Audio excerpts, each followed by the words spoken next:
Brilliance Audio. Family Money by Chad Zunker. Performed by Chris Koshesky. The first thing that struck me as odd when my father-in-law was abducted right in front of me was the calm look on his face. Joe did not appear to be shocked when three young Mexican men suddenly jumped out of a run-down gray minivan and grabbed him in the middle of a small village 8 miles outside of Matamoros. He did not yell out to me, "Alex, help!" Instead, Joe just kind of stared at me with a resigned expression from across the crowded outdoor marketplace as they began yanking him backward toward the vehicle. Yes, he fought them. At first. Joe did not go easy. His lean arms thrashed against their pulling. My father-in-law was in great shape for being in his late 50s. He still played a lot of golf and tennis. Joe had no trouble keeping up with me on our runs together on the downtown trail back in Austin.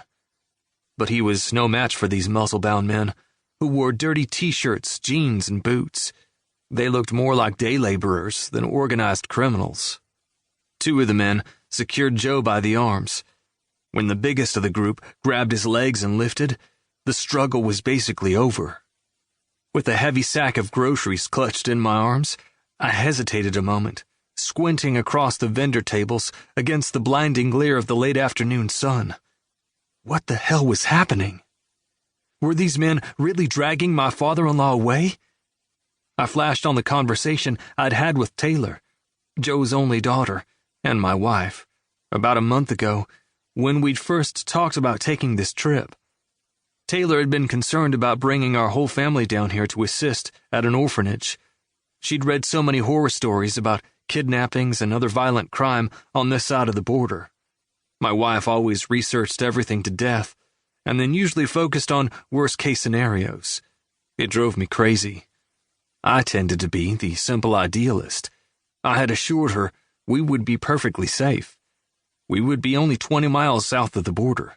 We wouldn't even be spending the night inside Mexico. Instead, we'd stay at a Holiday Inn in Brownsville and cross over the border each day.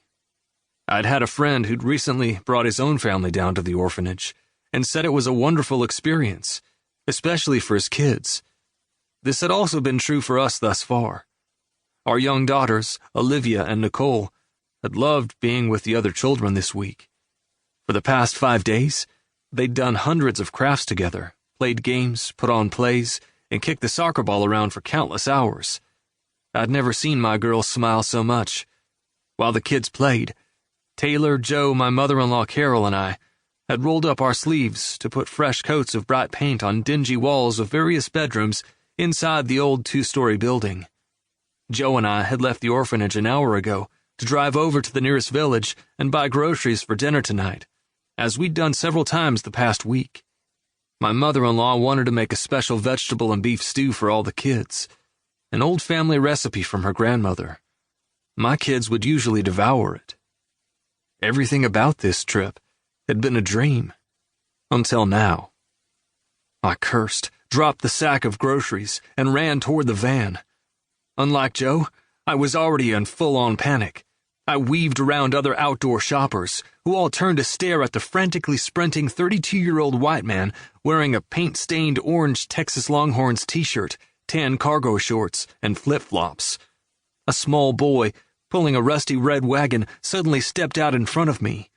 I tried to leap clean over him, but the toe of my flip-flop caught the wagon's edge. I toppled face first onto the ground. Scrambling to my feet, I ran forward again, while spitting clumps of dirt from my mouth. The men now had Joe fully inside the minivan. Again, my father-in-law held my gaze. Staring directly at me through the open door, he mouthed something. "I'm sorry."